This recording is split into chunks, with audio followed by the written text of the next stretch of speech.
Hello students, तो पिछली class में हम लोग ने देखा था एसेट्स क्या है, एसेट्स कितने प्रकार के होते हैं।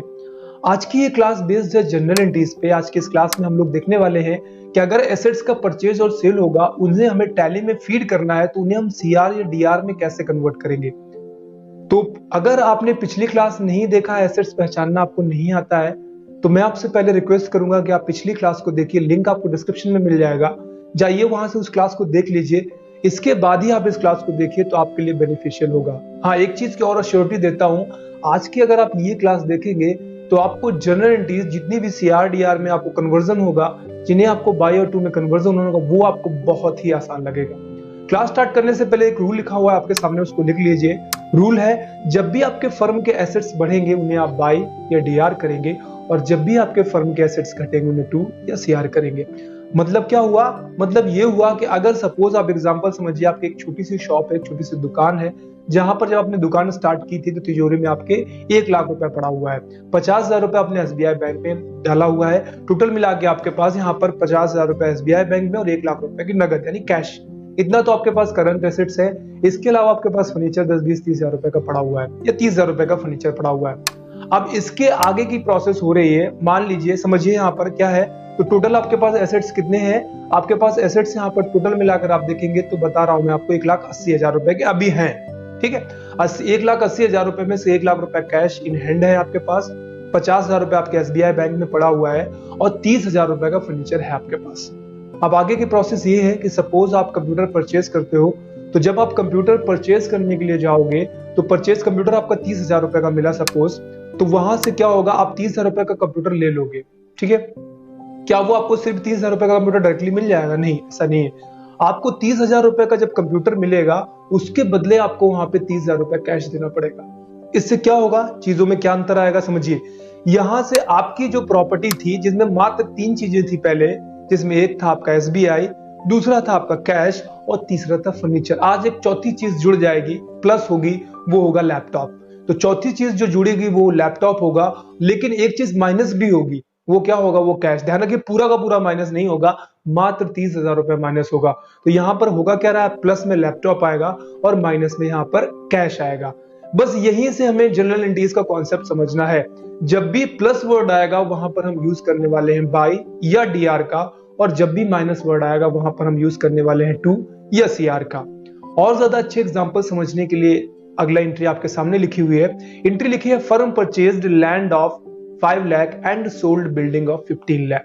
थोड़ी सी बड़ी है, यहां पर 2 चीजें हुई हैं। कह रहा है आपकी फर्म है, आपकी जो संस्था है, उसने 5 लाख रुपए की जमीन परचेज की है, जमीन खरीदी है, और क्या किया है, और 15 लाख रुपए की बिल्डिंग जो थी उसे बेच दिया है। टोटल मिला के यहाँ पे 2 चीजें हुई हैं। एक चीज को परचेज किया गया और दूसरी चीज को सेल किया गया है। एक एक करके समझना स्टार्ट करते हैं। सबसे पहले हम लोग करते हैं कि हम जमीन को परचेज करते हैं। तो जब हम जमीन को परचेज करेंगे तो यहां पर क्या होगा, आपकी फर्म के लिए आज से प्रॉपर्टी में एक और चीज जुड़ जाएगी, वो होगी जमीन, लैंड। यहां पे क्या होगा, आपकी लैंड प्लस हो जाएगी, क्योंकि अब आपकी जितनी भी टोटल प्रॉपर्टी होगी उसमें से लैंड प्लस हो गई है, लैंड आज के बाद जोड़ दी गई है। अब आप जब भी किसी को अपनी प्रॉपर्टी या एसेट्स बताओगे, उसमें आप लैंड भी बताओगे। तो यहाँ पे लैंड को प्लस करेंगे जो कि 5 लाख रुपए का है, लेकिन अब आपको अपने टोटल कैश में से 5 लाख रुपए देने पड़ेंगे जिससे आप लैंड खरीदोगे। तो यहाँ पे प्लस में आएगी लैंड और माइनस में आएगा कैश। कितना? दोनों 5-5 लाख रुपए, जो कि 5 लाख की लैंड आई और 5 लाख रुपए का कैश आपका माइनस हो गया। तो यहाँ पे क्या हुआ, प्लस हुआ लैंड और माइनस हुआ आपका कैश। सेम टू सेम उल्टा हो जाएगा जब आप जमीन, अब यहाँ पर बिल्डिंग बेच रहे हो, बिल्डिंग सेल कर रहे हो, तो बिल्डिंग आपकी यहाँ आपकी प्रॉपर्टी में जो पहले से बिल्डिंग थी उसी को सेल करोगे ना आप।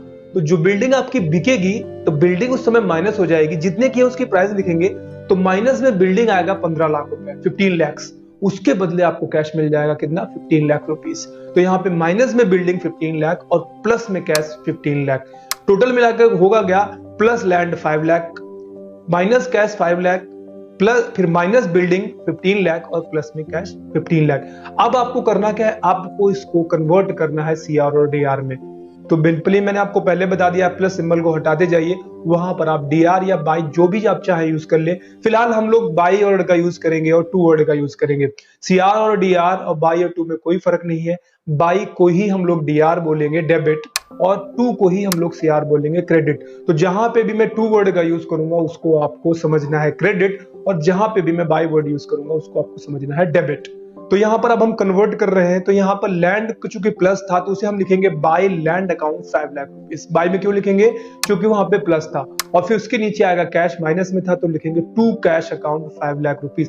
प्लस सिंबल और माइनस सिंबल को हटा करके सिर्फ हमने बाय और टू किया है, इसके अलावा और कुछ भी नहीं किया है। आगे था बिल्डिंग थी माइनस में, तो बिल्डिंग को हम लिखेंगे टू में, तो आ जाएगा टू बिल्डिंग अकाउंट 15 लाख, और बाय में आ जाएगा कैश अकाउंट 15 लाख। ये आपकी एंट्री खत्म हो गई। अब आपको इसको और अच्छे से बनाना है, तो आप एक काम कर सकते हो, आप इसको बाई और टू को यहाँ पर जितना बिल्डिंग और लैंड है उसे एक तरफ कर दीजिए, और कैश को छांट कर एक तरफ कर दीजिए। तो हम क्या करते हैं, सबसे पहले हम कैश को एक तरफ कर लेते हैं, और लैंड और जो बिल्डिंग थी उसे एक तरफ कर देते हैं। तो सबसे पहले ऊपर आ जाएगा आपका बाई लैंड अकाउंट 5 लाख, फिर बिल्डिंग गई थी तो टू बिल्डिंग अकाउंट 15 लाख। अब बाकी क्या हुआ, कैश टू का है 5 लाख और बाई का है 15 लाख। तो टू का मैंने मतलब आपको माइनस बताया है, और बाई का मतलब मैंने आपको प्लस बताया है। ये प्लस का है 15 लाख और माइनस का है 5 लाख, तो प्लस का ही बचेगा 10 लाख। प्लस का 10 कैश है, मतलब बाई का कैश है कितना, 10 लाख। तो ये टोटल जो फाइनल एंट्री बनेगी जाके वो बनेगी by land account 5 lakh, to building account 15 lakh, and last में बाई कैश अकाउंट 10 लाख। इसको थोड़ा और आसानी से समझाता हूं तो समझ लीजिए, आपको परचेज करना था क्या, लैंड, ठीक है। लैंड आपको परचेज करना था, तो लैंड के बदले आपको 5 लाख रुपए देने थे। समझिए यहाँ पे 5 लाख कैश माइनस होना था और यहाँ पे लैंड को प्लस होना था, लेकिन आपने क्या किया, आपने जमीन ले ली और फिर क्या किया, आपने बिल्डिंग बेची, तो बिल्डिंग से आपको 15 लाख रुपए मिले। 15 लाख रुपए में से आपने क्या किया, 5 लाख रुपए उठा के लैंड वाले को दे दिए, और आपके पास अभी भी 10 लाख रुपए बच गया। तो जो 10 लाख रुपए आपके पास बच गया वो बाई में आ जाएगा, क्योंकि बढ़ गया आपकी प्रॉपर्टी से, आज 10 लाख रुपए बढ़ जाएगा। और बाकी यहाँ पे बिल्डिंग माइनस पहले से हो गई है, यानी 2 हो गई है, और आपके पास लैंड यहाँ पे प्लस हो गई है, तो बाई होगी। फाइनल एंट्री आपकी बन जाएगी by land account 5 lakh, to building account 15 lakh, and by में कैश अकाउंट 10 लाख सॉरी। इसका मतलब ये हुआ, आज के बाद हम अपनी प्रॉपर्टी से बिल्डिंग को हटा देंगे, माइनस कर दिया गया है, अब आपकी प्रॉपर्टी में बिल्डिंग नहीं है। तो हम श्योर चीजें समझ आ रही होंगे। अगली एंट्री लिखी हुई है, लिखा हुआ firm purchased machine of 10 lakh and sold furniture of 50,000 rupees. यहाँ पे क्या हुआ है, मशीन खरीदी गई है 10 लाख रुपए की और फर्नीचर बेचा गया है 50,000 रुपए का। सेम टू सेम प्रोसेस है। आप मशीन खरीदोगे तो आपकी प्रॉपर्टी में एक और चीज जुड़ जाएगी, वो होगी मशीन। तो आप प्लस करोगे मशीन को, कितने की है, 10 लाख रुपए की। आपको मशीन फ्री में नहीं मिलेगी, उसके बदले आपको कैश देना पड़ेगा। तो अब आपके पास जितना भी कैश पड़ा था उसमें से आप 10 लाख रुपए उसको दे दोगे, तो कैश यहाँ पे 10 लाख रुपए माइनस हो जाएगा। तो ये हो जाएगा plus machine account 10 lakh and minus cash account 10 lakh. अगला क्या है, फर्नीचर हमने बेचा है, तो अब यहाँ पर क्या होगा, फर्नीचर आपकी माइनस हो जाएगा जो आपके पास पहले से पड़ा था।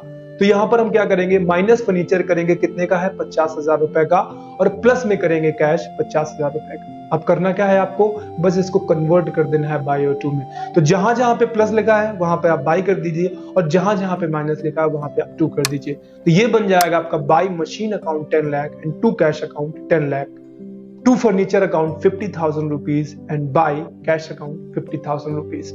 छटनी कर दीजिए एक तरफ, कैश को एक तरफ कर दीजिए, बाकी चीजें एक तरफ कर दीजिए। तो बाई में मशीन आ जाएगी आपकी 10 लाख रुपीज की, टू में फर्नीचर जो कि पहले माइनस हो चुका है वो आ जाएगा आपका 50,000 रुपए का। टोटल कैश कितना होगा, अब यहाँ पर हम देखेंगे माइनस का कैश है 10 लाख और प्लस का है कैश 50,000 रुपए, यानी माइनस का बचेगा 9,50,000 रुपए। तो माइनस का मतलब टू का कैश आपका बच जाएगा 9,50,000 रुपीज। बस इतना यहाँ पे समझिएगा, आपकी प्रॉपर्टी में कुछ घट रहा है या कुछ बढ़ रहा है, जब भी जो चीज बढ़ेगी उसे आप प्लस करेंगे और जब भी जो चीज घटेगी उसे आप माइनस करेंगे। यहाँ पे स्पेशली हम बात कर रहे हैं एसेट्स की। एक चीज समझ लीजिए, हर जगह पे रूल लागू नहीं होगा। अभी हमने सिर्फ एसेट्स पढ़े हैं, तो ये एसेट्स का ही गोल्डन रूल है कि जब भी एसेट्स बढ़ते हैं उन्हें हम प्लस करते हैं और जब भी एसेट्स घटते हैं उन्हें हम माइनस करते हैं। उसी रूल को फॉलो करते हुए हमने यहाँ पर जनरल एंट्रीज कर रहे हैं। एक जनरली ऐसे बस मैं बोल देता हूँ, आप बाजार जाते हो, बाजार जाकर आपने फैन परचेज किया, आपकी प्रॉपर्टी में आज के बाद फैन जोड़ा जाएगा, लेकिन उसी समय जब तिजोरी से आप अपने जेब से पैसा दे रहे थे तो कैश माइनस होगा। टोटल कैश में से आपका उतना माइनस होता जाएगा और प्लस होता जाएगा। आपको सिर्फ माइनस प्लस लगाते जाना, अकाउंट्स खुद ही कर देगा कि टोटल जो घटा घटा के जितना भी लास्ट में आएगा वो खुद ही आपको कैश वाले काउंटर पर जाके मिल जाएगा देखने के लिए कितना है। और एंट्री देख, अगली एंट्री लिखी हुई है फर्म ने जमा किए हैं, firm deposited 50,000 rupees in SBI bank. Firm ने क्या किया है, 50,000 रुपए एसबीआई बैंक में जमा किए हैं और खरीदा है एक लैपटॉप जो कि था 20,000 रुपए का। मोटा मोटा आंकड़ा है ये, समझ लीजिए कुल मिलाकर 70,000 रुपए का इन्वेस्टमेंट हुआ। यहाँ पे 50 तो हमने बैंक में डाल दिया, वो तो हमें रिटर्न मिल जाएगा, और बाकी का हमने क्या किया, 70,000 रुपए के कैश को हमने दो रूप में कन्वर्ट किया। एक तो हमने बैंक में डाला तो बैंक में चला गया 50, और 20,000 रुपए का हमने लैपटॉप खरीदा। तो टोटल मिला के कैश आपका हुआ माइनस कितना, 70,000 रुपए। इसको हम स्टेप बाय स्टेप करें तो बैंक में 50,000 रुपए डाला, तो अब क्या होगा, मेरी ही बैंक थी। आज के बाद जब मैं उसमें 50,000 रुपए डाल दूंगा तो मेरी बैंक कद बढ़ जाएगा। अब मेरा अकाउंट में 50,000 रुपए एक्स्ट्रा शो करेगा, तो प्लस में आ जाएगा एसबीआई कितना, 50,000 रुपए। जितना मैं डालूंगा उतना ही प्लस होगा उसमें, तो 50,000 रुपए यहाँ पे मेरा एसबीआई बढ़ जाएगा। साथ ही साथ जो मेरा कैश काउंटर था, चूंकि मैंने उससे निकाल के डाला है, तो कैश मेरा घट जाएगा। तो यहाँ पे प्लस में एसबीआई आएगा और माइनस में कैश आएगा कितना, 50,000 रुपए। Plus SBI account 50,000 rupees minus cash account 50,000 rupees. अगले में लैपटॉप परचेज किया है, तो लैपटॉप आपके पास बढ़ जाएगा। आपकी प्रॉपर्टी में आज एक और चीज जुड़ी जाएगी, वो होगा लैपटॉप। चूंकि आज आपने परचेज किया है तो अब जितनी भी प्रॉपर्टी होगी इसमें एक चीज और जुड़ जाएगी, वो होगा लैपटॉप। तो प्लस करिए लैपटॉप को कितने का है, 20,000 रुपए का, और माइनस करिए कैश जितना आप दे करा हो दुकानदार को, तो माइनस करिए कैश कितना, 20,000 रुपीज। तो पूरे बन जाएगा, प्लस में एसबीआई आएगा 50,000 रुपीज, माइनस में कैश आएगा 50,000 रुपीज, प्लस में लैपटॉप आएगा 20,000 रुपीज, और माइनस में आएगा कैश जो कि है 20,000 रुपीज। पूरा कन्वर्ट कर दीजिए, जहां पे प्लस है बाई लगाइए, जहां पे माइनस है टू लगाइए, तो आ जाएगा by SBI account 50,000, to cash account 50,000, ये बैंक वाला हो गया। इसके बाद आपने दुकान में जो किया उसमें किया, बाई में किया आपने लैपटॉप कितना, 20,000 रुपए, एंड टू में कर दिया क्या, कैश जो कि था 20,000 रुपए। अब आपको करना क्या है, छांट कर इसे एक तरफ कर दीजिए, तो बाई में एसबीआई आ जाएगा आपका कितना, 50,000 रुपए, 50,000 रुपीज, और बाई में ही लैपटॉप आ जाएगा। ये दोनों आपके एक तरफ मैंने कर दिया, बचा कैश। कैश तो टू का कैश है 50,000 रुपए और टू का कैश है 20,000 रुपए। दोनों टू के हैं, दोनों माइनस माइनस के हैं, दोनों जुड़ जाएंगे, तो माइनस का ही 70,000 कैश का हो जाएगा, यानी कि टू का कैश हो जाएगा कितना, 70,000 रुपए। तो ये आपकी फाइनल एंट्री हो गई। यहाँ पर हमने एक बैंक ट्रांसैक्शन किया है और साथ ही साथ हमने यहाँ पे एक परचेज किया है, तो बैंक और कैश दोनों ही यहाँ पे ट्रांसैक्शन आपके द्वारा किए गए हैं। चीजें समझ आ रही होंगी। अगर आपको फिर भी दिक्कत होती है क्लास खत्म होने के बाद, तो कमेंट में लिखिएगा जरूर, मैं आपको उसका भी सोल्यूशन दे दूंगा। सिंपल सा इतना समझ लीजिए, जितना भी आप परचेज और सेल कर रहे हो, बस कुछ प्लस कर रहे हो और कुछ माइनस कर रहे हो। कुछ भी आप परचेज करोगे तो वो चीज आपके पास बढ़ती जाएगी, और जब उसके बदले आप जो कुछ दोगे वो चीज आपके पास घटती जाएगी। तो जो आएगा, जो बढ़ेगा वो प्लस यानी बाई, और जो भी यहाँ पे से जाएगा मेरे पास से वो माइनस यानी कि टू। तो यहाँ पर बाई और टू, यानी कि अगर आप देखेंगे तो यहाँ पर डीआर और सीआर, बस यही चल रहा है। एंट्री और लिखी हुई है, यहाँ पर क्या हुआ, हमारे दो बैंकें हैं, दोनों बैंकों में हमने अलग ट्रांसैक्शन किया है। यहाँ पे लिखा हुआ है firm transfer 20,000 rupees from SBI to BOB. पहले इतना समझ लीजिए, कह रहा है 20,000 रुपए हमने अपने एसबीआई बैंक से निकाल कर बीओबी में डाल दिए। अब इसका मतलब तो आपको समझ में आ ही रहा होगा, दोनों बैंकें मेरी ही है, दोनों ही मेरे एसेट्स हैं। बीओबी से जब मैं 20,000 रुपए यानी एसबीआई बैंक से जब मैं 20,000 रुपए निकाल के बीओबी में डालूंगा, तो ऑटोमेटिक मेरी एसबीआई बैंक जो कितना भी पैसा था उसमें से आपका क्या होगा, 20,000 रुपए घट जाएगा, और जितना मेरा बीओबी था वो ऑटोमेटिकली 20,000 रुपए बढ़ जाएगा। आज के बाद मैं ये कहूंगा मेरी एसबीआई बैंक में 20,000 रुपए कम है, और वही जितना भी पैसा था मेरे बैंक ऑफ बड़ौदा में उसमें से 20,000 रुपए और बढ़ जाएगा, क्योंकि मैंने इससे पैसा निकाल के इसमें ट्रांसफर कर दिया है। तो क्या होगा, प्लस में बीओबी होगा 20,000 रुपीज और माइनस में होगा आपका एसबीआई 20,000 रुपीज। एक बैंक से दूसरे बैंक में पैसा निकालेंगे तो जिस बैंक में एक बैंक से दूसरे बैंक में पैसा डालेंगे तो जिस बैंक में डालेंगे वो बढ़ेगी, और जिस बैंक से निकालेंगे वो घटेगी। यही इसका सिंपल सा फंडा है। आगे कह रहा है आपने लैपटॉप भी परचेज किया है, कितने का, वो भी 30,000 रुपए का, 30,000 रुपीज का लैपटॉप परचेज किया है। तो उसमें क्या हुआ, लैपटॉप आपके पास बढ़ गया और उसके बदले आपने कैश दे दिया। तो प्लस का लैपटॉप हो गया 30,000 रुपीज और माइनस का हो गया कैश आपका कितना, 30,000 रुपीज।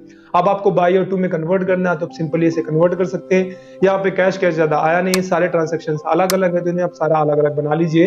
तो आ जाएगा बाई का बीओबी है 20,000 रुपीज, टू का है एसबीआई 20,000 रुपीज, ये पहली हो गई आपकी।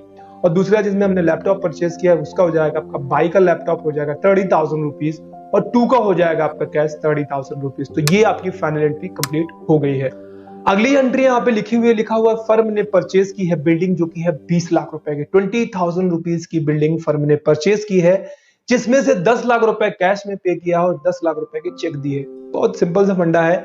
आपने मार्केट से बिल्डिंग परचेज की जो की थी 20 लाख रुपए की, अब आपको उसको 20 लाख रुपए देना है। आपके पास पड़ा हुआ कैश है मात्र 10 लाख रुपए, और उसके बदले फिर आपने क्या किया, 10 लाख रुपए का एसबीआई चेक काट के दे दिया। तो यहाँ पे दोनों ही ट्रांसैक्शन हुए हैं। सबसे पहले आपके पास क्या बढ़ जाएगा, आज के बाद आप बिल्डिंग एक्स्ट्रा काउंट करोगे क्योंकि आपने बिल्डिंग परचेज की है। आपकी टोटल प्रॉपर्टी में से बिल्डिंग बढ़ जाएगी। बिल्डिंग है कितने की, वो है 20 लाख रुपीज की, तो एंट्री बनेगी प्लस में बिल्डिंग 20 लाख रुपीज। अब माइनस में क्या हुआ, कैश जो मैंने काउंटर से निकाल के दिया वो था 10 लाख, तो माइनस का कैश आएगा 10 लाख, और माइनस का ही आपने जो एसबीआई चेक काट के दिया है वो भी आएगा 10 लाख। तो ये प्लस बन जाएगा, plus building 10 lakh minus cash 10 lakh, और माइनस का ही एसबीआई जो मैंने बैंक से पैसा दिया है, मतलब चूंकि मैंने चेक में ट्रांजैक्शन किया है तो वो पैसा मेरे कैश से ना कट के वो बैंक से ही कटेगा, तो बैंक ही माइनस में जाएगा। टोटल एंट्री बन जाएगी आपकी बाय में बिल्डिंग, मैंने प्लस सिंबल को हटाया और बाय लगाया, माइनस सिंबल को हटाया और 2 लगाया, बन गया by building account 20 lakh, to cash account 10 lakh and to SBI account 10 lakh. तो आई एम श्योर चीजें समझ आ रही होंगी। बहुत ही सिंपल सा कॉन्सेप्ट है। अगर आप समझेंगे तो कोई भी एंट्री कितने भी बड़ी हो आप उसे आराम से बना सकते हैं। अगली एंट्री सामने लिखी हुई है, लिखा हुआ है फर्म ने बेचा है क्या 10 लाख रुपए की मशीन महेश एंड सन्स को, जिसमें 5 लाख रुपए तो उन्होंने दे दिए हैं कैश के रूप में और 5 लाख कह रहे हैं बाद में देंगे। Firm sold machine of 10 lakh rupees to Mahesh and sons, 5 lakh received by cash and 5 lakh will be received in future. 5 lakh रुपए बाद में दिया जाएगा। तो सबसे पहले क्या हुआ, आपने मशीन बेच दी तो मशीन आपकी प्रॉपर्टी से आज से माइनस हो जाएगी, तो माइनस में आएगी मशीन अकाउंट कितने का है 10 लाख रुपए। आपको 10 लाख रुपए अब चाहिए उससे, तो 5 आपको कैश दे रहा है। 5 कैश दे रहा है तो फट से अपनी तिजोरी में से 5 लाख रुपए कैश बढ़ा दीजिए, प्लस में आएगा कैश आपका 5 लाख रुपीज। अब बाकी का 5 लाख कहाँ होगा, तो खाते में डाल दीजिए उन बंदे के, ठीक है। तो मैंने आपको पहले बताया था अडेप्टर क्या होते हैं, अडेप्टर हमारे एसेट्स होते हैं क्योंकि उनका लाभ भविष्य में लेंगे। तो अब महेश एंड सन्स जो है वो हमारे अडेप्टर है, क्यों, क्योंकि इनका लाभ हम भविष्य में लेंगे। कितना, 5 लाख। ध्यान रखिए 5 दे चुके हैं, सिर्फ 5 लाख ही आपको उनके खाते में डालने हैं। तो माइनस में करेंगे महेश एंड सन्स को जो कि 5 लाख। तो ये क्या है, ये भी हमारे प्लस में करेंगे महेश एंड सन्स, ये क्या है, ये भी हमारे डेप्टर है। तो अब ये टोटल जो एंट्री बन जाएगी वो बनेगी 2 में आएगा मशीन जो घट गई है, बाय में कैश मेरे पास बढ़ा 5 लाख, और बाय में आ गया महेश एंड सन्स जो कि था 5 जो कि है 5 लाख रुपीस। टोटल क्या हुआ, 2 में मशीन आएगी जो कि है 10 लाख रुपीस। इसके बाद आपका बाय में कैश जो कि मिला है आपको वो है 5 लाख, और बाय में ही आएगा महेश एंड सन्स जो कि हो गया आपका 5 लाख। तो ये दोनों मिलाकर हो जाएंगे 10, और 10 की ही आपकी मशीन थी। तो आई एम श्योर चीजें समझ आ गई होंगी। काफी एंट्रीज हमने की है। आपको करना क्या है, आपको इन एंट्रीज को अच्छे से समझना है, रियल लाइफ से आप इसको कनेक्ट करिए। आप मोबाइल परचेज करने जाएंगे तो ध्यान रखिए मोबाइल प्लस होगा और आपका कैश माइनस होगा, तो आएगा वहां पे बाय में मोबाइल और 2 में कैश। ऐसे ही अगर आपने मोबाइल बेचा है तो मोबाइल आपका होगा माइनस, और आपके पास जो तिजोरी में बढ़ेगा कैश वो होगा प्लस। तो यानी कि मोबाइल माइनस मतलब 2 मोबाइल, और यहाँ पे बाय में आ जाएगा कैश। चीजें सेम टू सेम है। आप एक बैंक से पैसा डालिए, एक बैंक में निकालिए। जब आप बैंक में पैसा डालते हो तो बैंक बढ़ती है, तो प्लस में बैंक जाती है और माइनस में कैश होता है, और जब आप कैश निकालते हो तो प्लस में कैश होता है और माइनस में बैंक होता है। फंडा यही है, सारी जगह पे सिर्फ प्लस या माइनस का ही खेल है।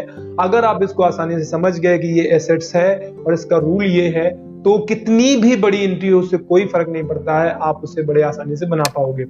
आज की क्लास यहीं पे समाप्त होगी। अगर आपको फिर भी कोई क्वेश्चन है उसे कमेंट में लिखिए, मैं फिर से उस पर सेपरेट वीडियो बना दूंगा। कल हम मिलेंगे फिर से एक नए टॉपिक पे बात करते हुए। अगली क्लास में हम मिलेंगे फिर से एक नए टॉपिक पे बात करते हुए। और श्योरिटी तो नहीं देता हूं मैं कल मिलूंगा, बट कोशिश करूंगा कि मैं डेली बेसिस पे क्लासेस बनाऊं। आज के लिए फिलहाल इतना ही, बहुत जल्द फिर से मिलेंगे। Bye bye, take care.